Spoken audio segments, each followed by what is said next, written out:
2015, what I'd like to do is, it's about a 100-page report. I'm going to go through, hit the highlights as I've done in the past. If there's any questions as I'm going through it, please feel free to ask. What I'd like to do is start with the financial section, and the beginning of the financial section is the independent auditor's report. And what this report is explaining to the readers of the financial statements is that, it's an audit for the year end of June 30th, 15, as I mentioned, that management's responsibility, and ultimately you as a board are at the highest level of management, is the preparation and fair presentation of these statements that, in accordance with modified cash basis of accounting, which are described in the footnotes, it includes determining, So let me stop you for a second. So the modified cash basis of accounting, how is it modified from the normal cash basis of accounting? it includes capital assets and debt. True cash basis would just be cash in, cash out. So capital assets, can you put that more in plain English? We're talking buildings, right? Buildings, equipment, Illiquid depreciation. assets, things like that, yes? Liquid assets is cash. I said illiquid. Illiquid. Right. Yeah. All right. So apart from that, when we're talking about the cash basis, the system that we're operating under is money that comes in, we book it. Money that we spend, we book it. It's kind of like if I use my checkbook during the course of the year. Is that right? That is correct. Okay. Thanks. By the way, that's not a generally accepted accounting principle in the United States, is it? No, but it is a very common practice with school districts in the state of Illinois. The auditor's responsibility is to express an opinion on these financial statements. So basically, our charge, applying generally accepted auditing standards, is to conduct an audit to obtain reasonable assurance that these statements are free from material misstatement, and effectively represent what has transpired and where you stood as of the end of the year. So we obtain audit evidence to make sure that the amounts disclosed in financial statements, and we we assess the controls in place to make sure that we can formulate an opinion. The purpose of the audit is not to opine on the effectiveness of your internal controls. So what does that mean? You examine the internal controls in order to form an opinion, but you didn't examine them in order to determine whether they were effective. What are you saying? In order to plan our audit test to make sure that we feel that we can give an opinion that these statements do represent what has transpired and where you stood as at the end of the year, we have to determine what controls are in place, but it's not a full audit of those controls. It's in order, it allows us to plan our audit test so that we can give an opinion in accordance with generally accepted auditing standards. So I want to make sure I understand this. If you went through and you looked, let's say you were looking and there was some expense, and in your mind that expense might have been fraud. I'm talking hypothetical. Are you telling me that you would not report that to management? No, we are required to report fraud, but we are not required to. All right, so you have to report fraud. Now, I'm talking about risks within internal controls that might lead to misstatements due to something that might be other than fraud. Would you report that to management? Yes. Okay. If it's disclosed in our testing. Okay. Where do you draw the line between things that are reportable and things that are not? It's auditor judgment. I know, I'm asking you, what are some factors you look at? You'd have to give me a specific example. I mean, that's not something that there's a blanket answer to. All right, let me ask you, you're looking through our financials. You see a transfer of money. Let me just ask you within this year. Did you notice any transfers of money when there was little to no documentation to support that transfer? I'd have to go back and look at our audit. This is a Board of Education meeting. Public comment ended. Let's continue. You're here to give an audit report, Mr. McCoy, is that right? You don't know at what point you would draw the line? I'm asking you, were there any instances when you were examining this year's financials? In our test of transactions, we sample. We do not look at every transaction. We did not identify any transactions that we felt were unsupported that needed to be brought to management. All right, so out of your sampling this year, you found no problems, correct? In our sample, correct. All right, thank you.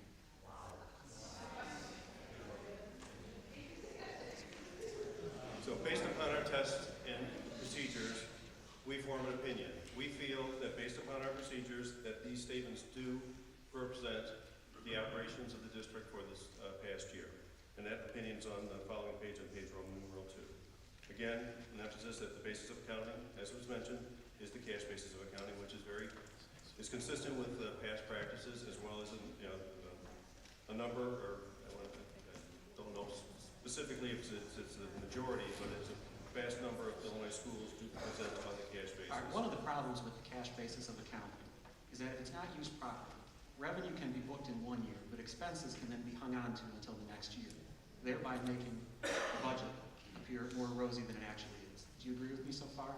Not the budget, the actual results. It can make the actual results appear more rosy. In addition, if those assumptions are used in order to make a budget, it can make the budget off, correct? Okay, I'll All right. grant you that. Okay, I'm not trying to ask you a trick question. Seriously, I'm not. This year, when you were looking and you were seeing how we were doing with the cash basis of accounting, what did you notice in terms of when the revenue was being booked and when the expenses were being incurred? Did you happen to notice a spike in any expenses during the first few months of this fiscal year? In other words, bills that might have been held over from the last year or not? No, we did not. All right, you did not notice that this year. Is that something that you would normally notice if you were looking through things? We look at the annual expenditures, we don't test on a month-by-month basis. So you don't know when you're going through and doing an audit whether the revenue is being booked in 1 year and a lot of the expenses are being hung on to until the next year? I'm just trying to find out what you're doing when you're doing this line-by-line analysis. On the cash basis of accounting, we test through what has been dispersed. I'm asking you, do you look at what time the revenue is booked? Do you look at what time the expenses are then reported? Yes, we reconcile the revenues to the outside source documents such as the property tax levies and the state funding. The expenditures we go through based upon how they're being processed through the system. Did you notice any large amount of expenses during the first, let's say 3 months of this fiscal year? Again, we don't test on a monthly All right. basis. Okay. We're looking, this audit is based upon the full year, not on specific monthly activity. There is additional information in the report talking about the single audit, which is your audit of the federal funds. There's some additional reports that are in the back of the report.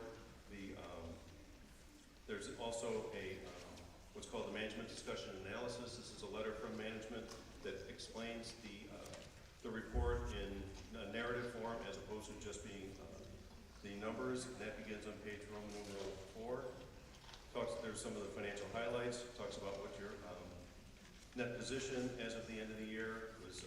Assets exceeded liabilities. This includes capital assets as well as the long-term debt of a little more than $30 million. There was a decrease in that net position this past year of a little over $11 million. The district governmental funds had a combined fund balance of a little over $12 million. That was a decrease of $5.5 million. At the end of the year, there was the long-term debt did decrease, which is in addition to the refunding debt that was done during the year. So there was a net decrease of about $4.3 million. There's some discussion regarding the funds. There's a comparison between the current year and the prior year on Roman numeral 7 and Roman numeral 8. And you can see that there's Roman numeral 8 talks about the revenues and the expenses. These expenses also do include depreciation. See that the revenues were down about $2 million over the prior year, and expenses were down about $2 million. So, about $4 million. So the net is a decrease in, it's a lesser of a loss. It's still a significant decrease in position. But for year end June of 14, it was about 13.3. This year it was 11.1. The explanation for some of the key elements of that change are reported on page Roman numeral 9. Talks about there's a decrease in general state aid.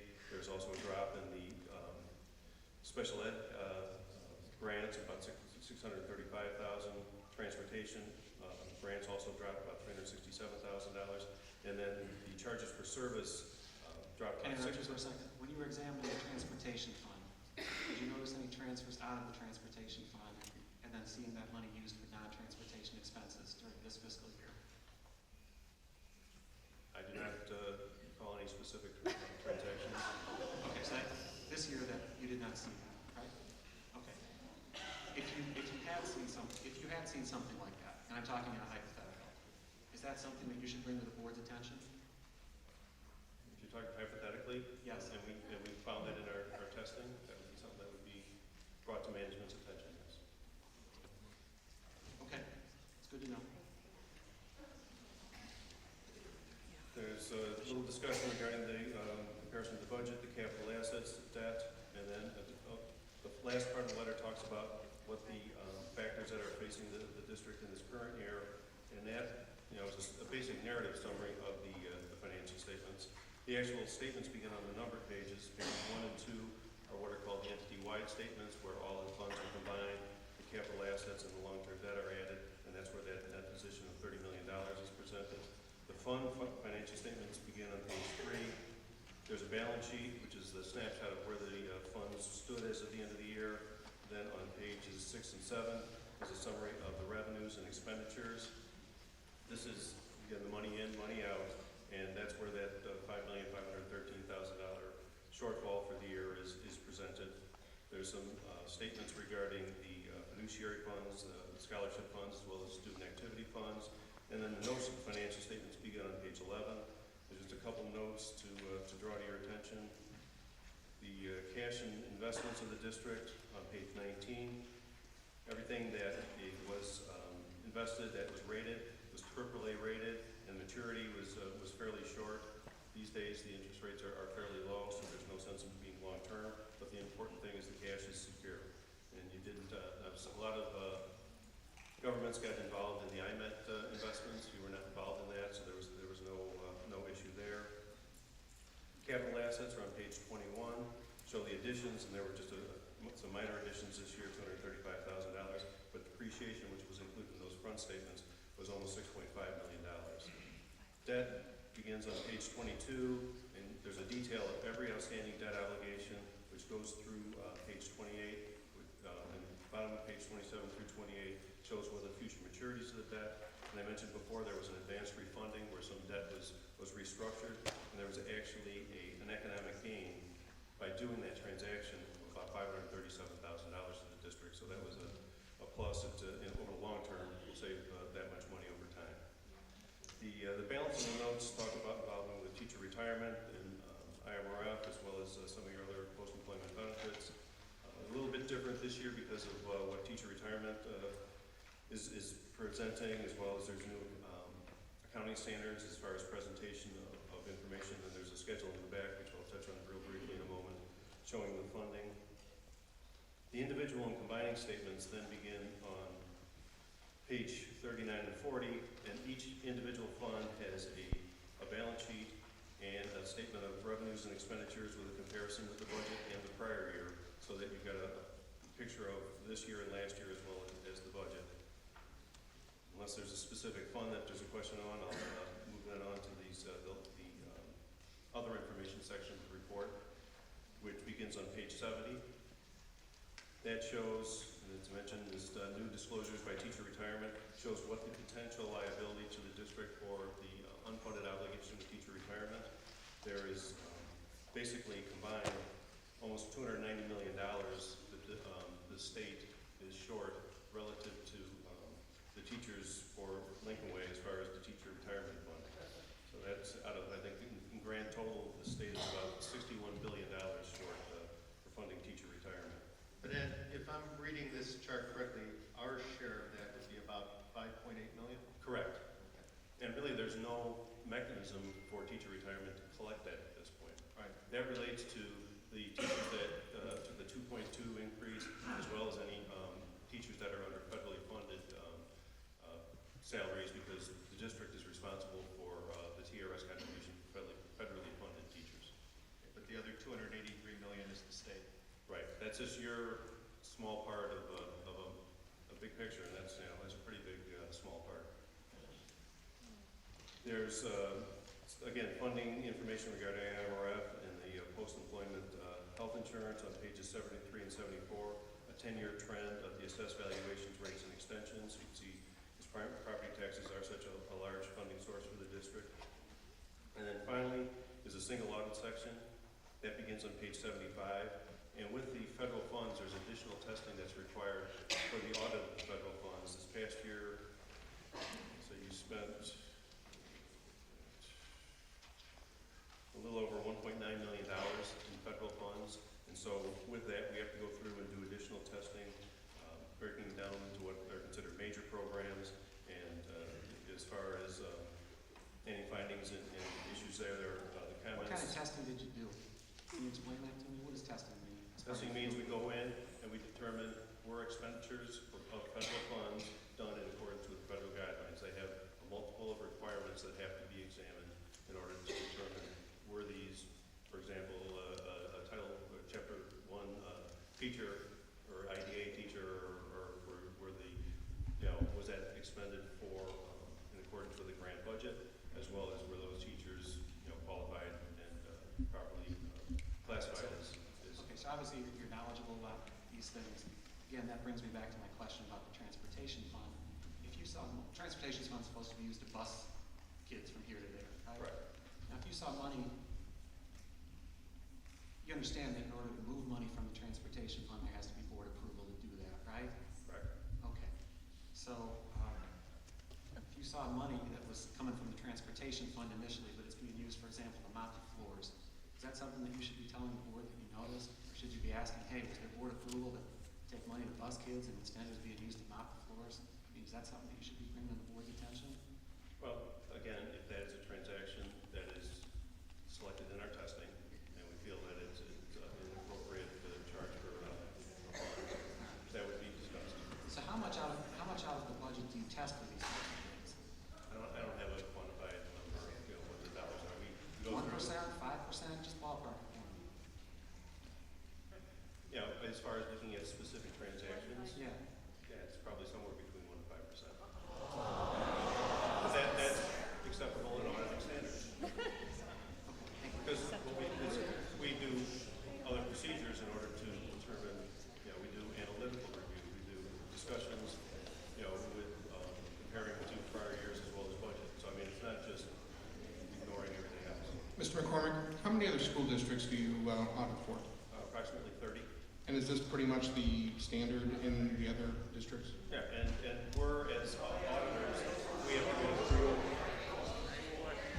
Again, this is a Board of Education meeting. Public comment had ended. Please allow the gentleman to answer the question. As part of being an auditor and being allowed to audit by the state board, we have to go through what's called a peer review. And our procedures have to be reviewed by an outside party. And this is a program that's been in place since the early 80s. It was voluntary until sometime in the 90s. We as a firm elected to participate in that from the very beginning, because we felt we want to make sure that we're doing the audit in accordance with the auditing standards and that we're doing things properly. We have received, as they call it, is a pass with no deficiencies is the highest level of grade you can currently receive, and that is our current standing.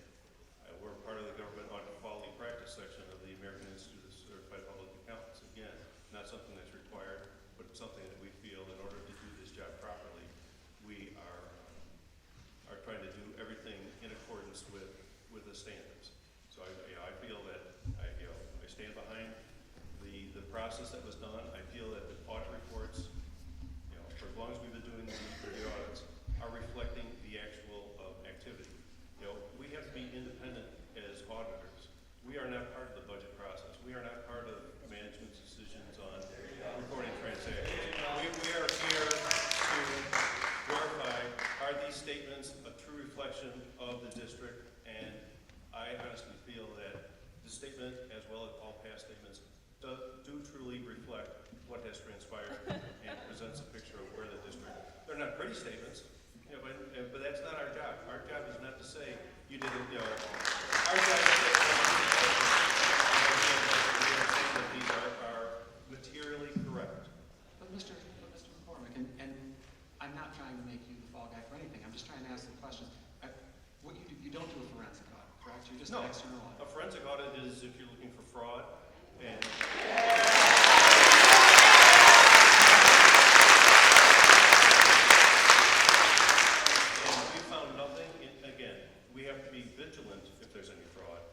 Specifically looking for fraud. A forensic audit will also go down to a very granular level. A certified financial When audit. you cut it off, you could cut it off at any transaction above 1,000, right? But that's a much lower threshold.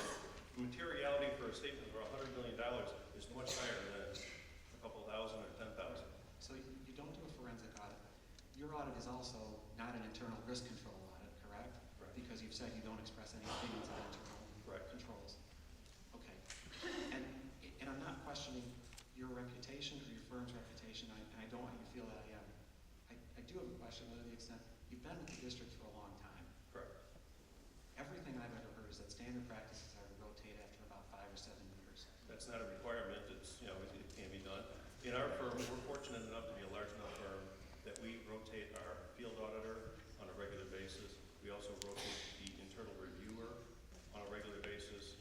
I'm constant in this, so if anything, you know, I've been the one that's coming and making the board presentations. How many years has it been?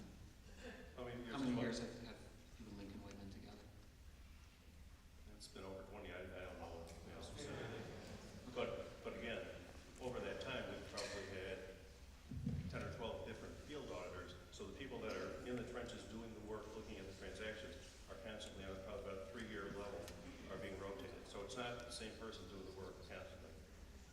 Mr. McCormick, just to be, and I know your history here with the district, over that time period, have you ever seen anything, the words fraud have come up a lot, the words, you know, illegal transactions. Have you ever seen any of those If we had- transpire in your, and you and your firm have looked deeper into the books?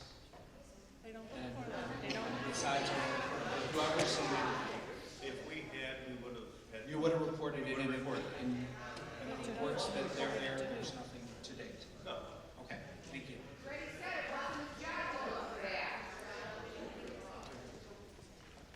Okay, any other questions? I'm- I'm sorry? On average, how long are you with the school district? Well, we've got some districts that we've been with as long or longer. Okay. On average. No, we've been very fortunate that once we get a relationship with a district, we tend to stay with them quite a long time. Yeah, and You know, it's, you know, each some we've been with, you know, okay, if you want to pick an average, if I'm going to pick a number, let's say probably 10 to 12 years. okay, because I know you from a previous district, and we had you for a very long time in the previous district I was at. And that district, I want to point out, had a level of recognition in their financial reporting, and we worked hand in hand and had a good relationship. Thank you. Anything? Mr. McCormick, I guess, so a question I have is this. You've been with the district for more than 20 years. Do you know whether the district has an audit committee? Not a formal audit committee that I've worked with, no. Okay. The district does have an audit committee. 2 board members are assigned to it for random intervals. When did you begin your field work for this audit?